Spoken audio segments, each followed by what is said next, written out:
Assalamualaikum warahmatullahi wabarakatuh. Waalaikumsalam warahmatullahi wabarakatuh. Bagaimana kabarnya hari ini anak-anak?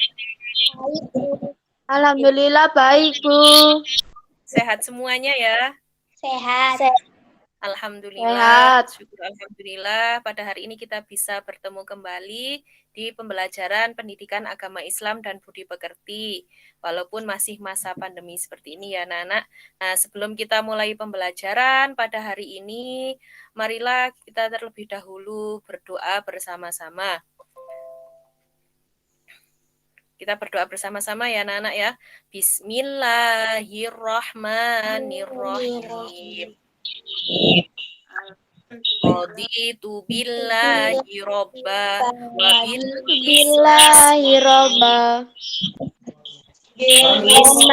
islam wa bi Muhammadin nabiyyan wa rasulah. Rabbi zidni ilma warzuqni fahma. Amin ya rabbal alamin. Nah, baiklah anak-anak, sebelum kita mulai pembelajaran hari ini, saya absen dulu ya. Nah, saya absen dulu. Mbak Ilma, hadir?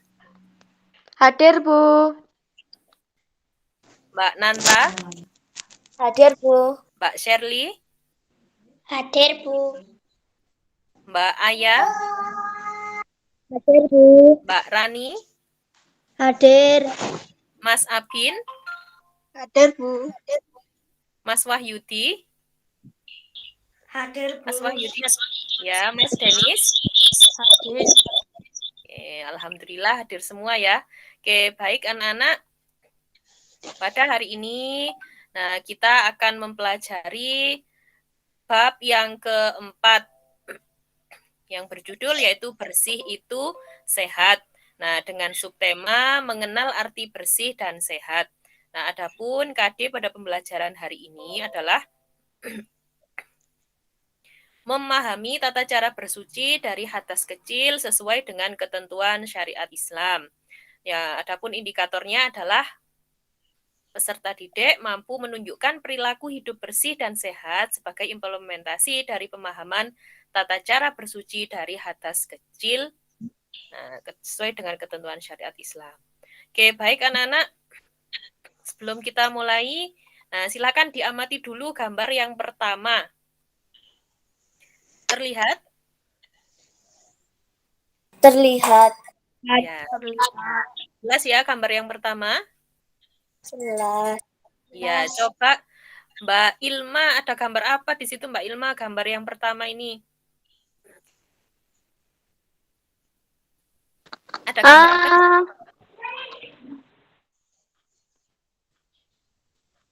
Ada gambar aktivitas apa di situ? Membantu ibu membersihkan rumah. Oke. Selanjutnya Mbak Shirley. Nah, gambar nomor 2 Mbak Shirley. Piket kelas. Ya, piket kelas. Kenapa kok di situ piket kelas? Supaya apa, Mbak? Supaya kelasnya bersih. Ya. Selanjutnya nomor 3 Mas Abin. Nah, Mas Abin, di situ ada gambar apa, Mas Abin?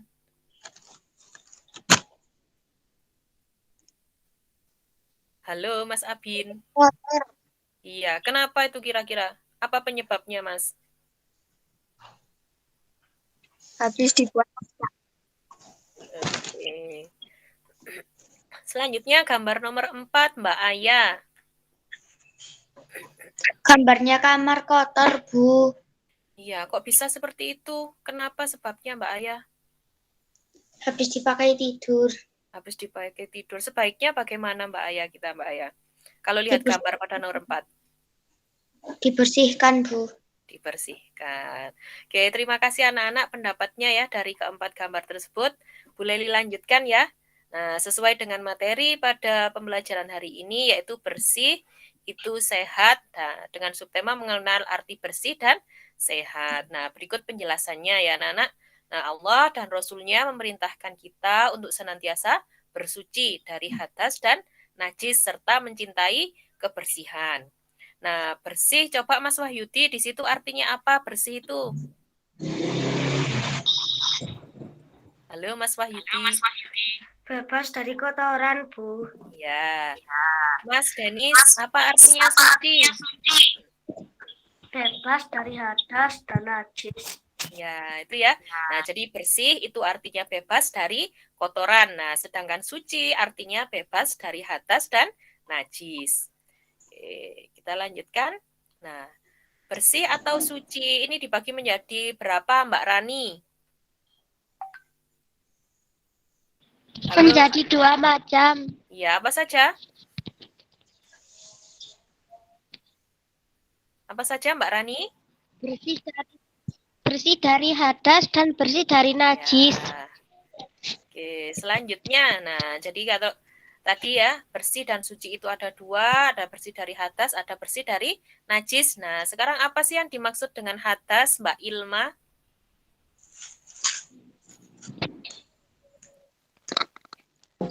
Halo, Mbak Ilma. Hadas yaitu keadaan tidak suci pada diri seseorang yang menyebabkan terhalangnya untuk Nah, beribadah. hadas dibagi menjadi berapa, Mbak Shirley? Apa, Bu? Hadas dibagi menjadi berapa? Hadas? Jadi dua. Ya, apa saja? Hadas besar dan hadas kecil. Oke, terima kasih jawabannya Mbak Shirley dan Mbak Ilma. Nah, yang pertama yaitu hadas kecil. Hadas kecil ini adalah segala sesuatu yang membatalkan wudhu. Nah, adapun contohnya, yang pertama adalah segala sesuatu yang keluar dari dua jalan, yakni kubul dan dubur. Nah, kalau kubul itu jalan depan, ya. Nah, kalau dubur itu adalah jalan belakang. Contohnya, buang angin, buang air kecil, buang air besar. Yang kedua adalah hilangnya akal. Nah, hilangnya akal ini bisa disebabkan karena tidur, mabuk, atau pingsan. Nah, yang ketiga, bersentuhan kulit antara laki-laki dan perempuan. Nah, yang bukan muhrim ya tentunya ya. Nah, baik disengaja maupun tidak. Nah, yang keempat, menyentuh kemaluan dengan telapak tangan bagian dalam. Nah, bagaimana cara mensucikan hadas kecil ini, Mas Abin? Halo Mas Abin, ada di situ? Halo? Mas Abin? Ya, Mas Abin, bagaimana caranya mensucikan hadas kecil? Oh, Mas Abin masih belum menanggapi. Mbak Rani, bagaimana caranya mensucikan hadas kecil? Mandi wajib atau mandi besar? Oh, itu kalau hadas besar. Kalau hadas kecil dengan cara berwudu.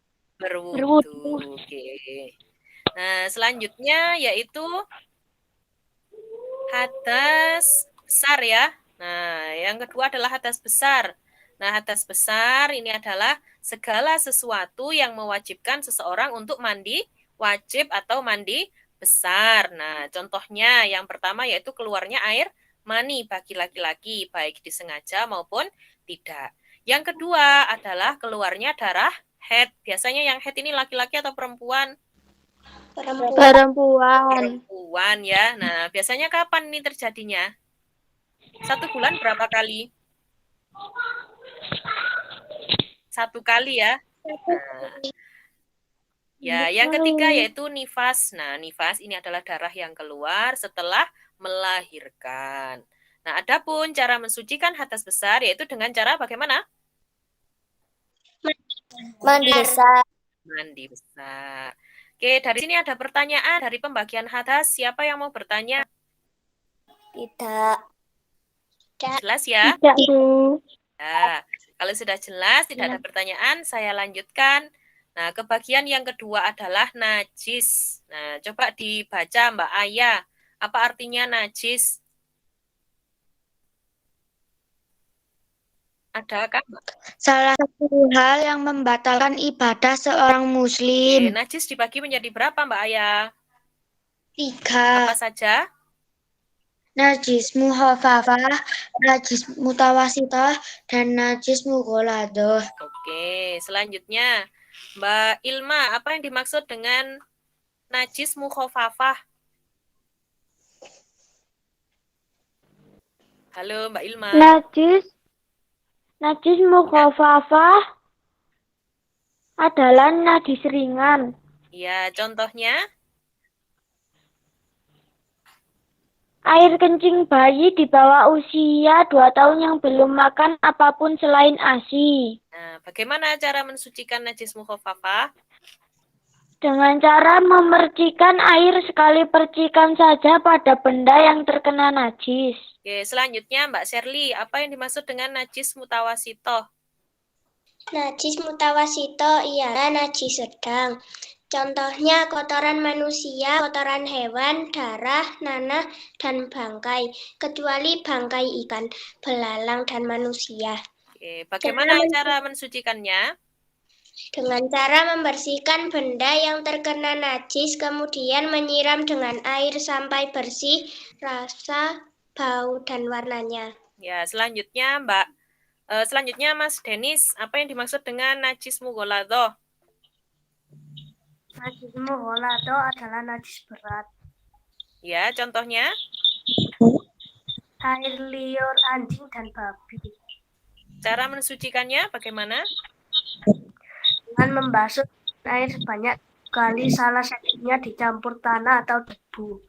Oke. Kita lanjutkan ya, anak-anak. Nah, yang pertama, nah di sini ya anak-anak ya. Nah, selain kebersihan itu tadi kita sudah mengenal macam-macam najis. Nah, dalam melakukan sholat kita harus senantiasa bersih badannya ya. Nah, itu yang pertama, badan orang yang sholat harus bersih dan suci. Nah, baik dari hadas maupun najis. Yang kedua, pakaian. Nah, pakaian yang kita pakai untuk sholat harus senantiasa suci, bersih, dan juga menutup aurat baik bagi laki-laki maupun perempuan. Anak-anak sudah tahu ya batasan auratnya laki-laki dari mana sampai mana, Mas Abin? Halo, Mas Abin. Ya, Mas Abin. Oh, Mas Wahyudi, coba auratnya laki-laki dari mana sampai mana? Ada yang tahu? Aurat laki-laki dari pusar Sampai sampai lutut. Kalau perempuan Mbak Sherly dari mana sampai mana? Dari Seluruh tubuh dan kecuali telapak tangan dan muka. Oke, nah yang ketiga yaitu tempat. Nah, tempat untuk melaksanakan sholat ini juga harus bersih dan suci. Oke, baik anak-anakku sekalian. Nah, bersih badan, pakaian, dan tempat ini tidak hanya kita lakukan ketika sholat, namun juga harus menerapkannya pada seluruh aspek kehidupan sehari-hari. Nah, yang pertama, Mbak Aya, apa yang dimaksud dengan bersih badan? bersih badan artinya terbebas dari kotoran dan najis. Bersih badan kita lakukan dengan mandi, gosok gigi, memotong kuku, dan lain sebagainya. Ya, Mbak Rani, apa yang dimaksud dengan bersih pakaian? Bersih pakaian artinya segala sesuatu yang dipakai seperti baju, celana, topi, sepatu, dan lain sebagainya harus bersih. Ya, Mbak Ilma, apa yang dimaksud dengan bersih tempat? Halo, Mbak Ilma. Bersih tempat seperti ruang kelas, ruang tamu, dapur, tempat tidur, kamar mandi, dan sebagainya juga harus bersih. Ya, baik anak-anak. Nah, untuk pembelajaran hari ini ada pertanyaan dari materi itu tadi? Tidak, Sudah jelas ya? Sudah. Oke, kalau sudah jelas, nah bisa dilihat ya. Nah, tugas anak-anak hari ini adalah menuliskan bagaimana sih ciri-ciri perilaku hidup sehat dan bersih. Tampak ya nomor 1 ya, kegiatan nomor 1. Nah, yang nomor 2, Nah, jelaskan perbedaan lingkungan yang terdapat pada gambar di awal tadi yang ada 4 itu ya anak-anak ya. Bisa dipahami? Bisa. Ya, silahkan dituliskan ciri-ciri perilaku hidup sehat dan bersih di lembar kerja masing-masing yang tadi sudah Bu Leli bagikan. Jelas? Dari sini ada pertanyaan? Tidak. Oke, kalau tidak ada pertanyaan, untuk minggu depan kita akan mempelajari tentang aku senang melakukan wudhu. Nah, demikian ya anak-anak. Kalau tidak ada pertanyaan, kita akhiri. Semoga apa yang kita pelajari hari ini bermanfaat. Kita akhiri dengan doa sesudah belajar bersama-sama. A'udzu billahi minasyaitonir rajim. Bismillahirrahmanirrahim. Subhanakallahumma wa bihamdika asyhadu an la ilaha illa anta astaghfiruka wa atubu ilaihi. Alhamdulillahi rabbil alamin. Wassalamualaikum warahmatullahi wabarakatuh.